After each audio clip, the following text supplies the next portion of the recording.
As far as the next step for Liftport, obviously we've talked about all these different tests and experiments that are going to be upcoming, but what's next on the horizon for getting more publicity out there and any other projects or collaborations that you guys might have in the works?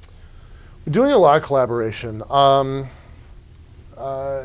me give you what happened after Kickstarter. So we did the Kickstarter campaign, and then I went down to San Francisco, spent about a week in San Francisco. While we were there, we met up with some venture capitalists. We met with some open source community folks that were really interested in what we're doing. We also went down to the U.S. Navy's research lab, Naval Research Lab's weather directorate in Monterey. So they're interested in our balloon system. They don't care about the elevator at all, but they're really interested in high altitude balloons from the perspective of monitoring weather. And we're giving them tools that they've never had before. So that's pretty interesting. And that might generate some revenue, which is pretty important to us. So they're actually going to be involved with our series of tests this summer. And if those go well, we may host some naval equipment. So then we did that in October and November. And then, yeah, in November, went out to Vienna, to Austria. That was amazing. Met some very interesting folks out there. On the way back, we might do some research projects. It's funny, you'll hear this as I explain it, but there's some very small nations that are being very, very enthusiastic about the project. So you've got this, in the scope of things, Vienna is, not exactly an industrial powerhouse in the world, but they do have some really interesting research projects going on. So, so we may develop some research projects in some Austrian labs. Then we went to Iceland, also not known for its technological advances, but here's a country with 330,000 people, but there's a game company in Iceland called CCP Games. They run EVE Online. EVE Online has 500,000 players. EVE Online is this futuristic, intergalactic combat system, basically. Economics and planetary resources and all this stuff. Well, they're actually launching a campaign called Make EVE Real.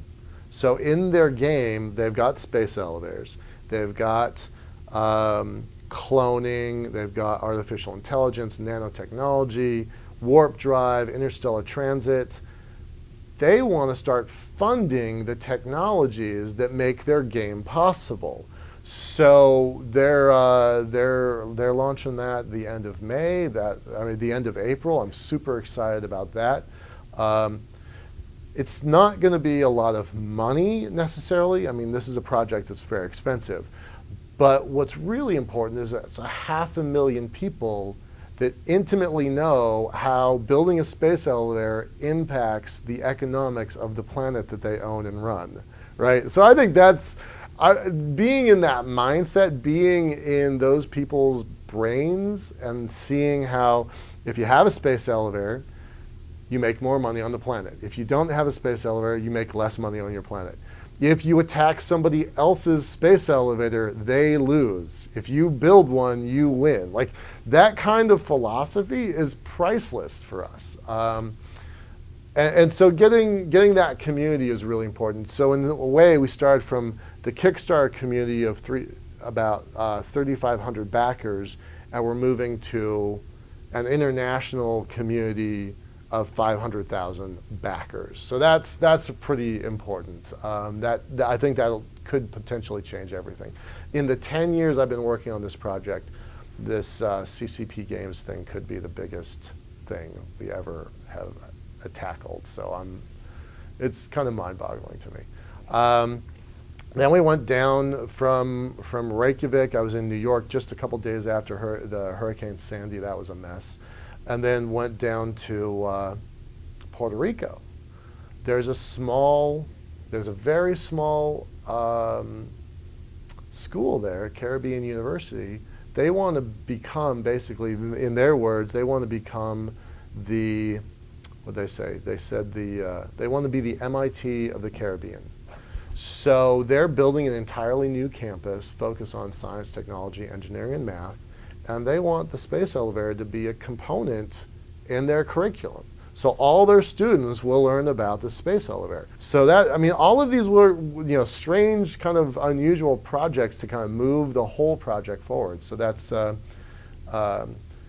Austria, Iceland, and Puerto Rico, not nations you would normally think of as space superpowers, but they all see from their own perspectives how this elevator can kind of impact them. So it's kind of strange, I think. I mean, this is not how I expected to build the project, but I'll take the help where I can get it.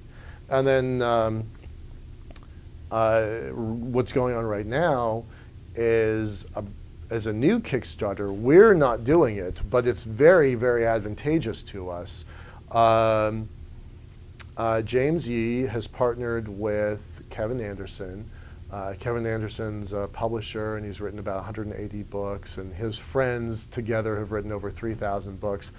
They've decided that they want to create an anthology focused on the Lunar Space Elevator.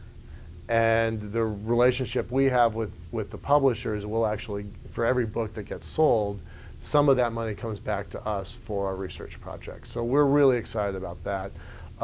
This is a fan. This is a fan that's interested in what we're doing, wants to help somehow, and kind of put this whole thing together. So we're pretty grateful to James, and we're especially grateful to Kevin.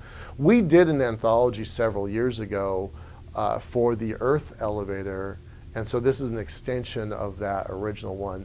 But this one's different because we're looking at what happens during the next 8 to 10 years while we construct this thing, and then what happens in the immediate 15 years after it's built. So it's a really compressed timeline, and we're hoping, I have no idea what's going to happen with these authors. These authors are going to write whatever they want, but we want them to explore what happens if this thing really exists in the world. How would it impact people? How would it affect people? How would it change the scope of humanity? So I'm pretty happy about that. And one of the things I'm really most excited about this, forget the money, put the money aside and put the stories aside. I got into space because I read these stories when I was a kid. So we've got a special emphasis on getting these books into junior high, high school, and even elementary school libraries. We want to get these stories out into those communities because, in a way, I feel like that's kind of giving back to a community that, I wouldn't be here if I hadn't read those books.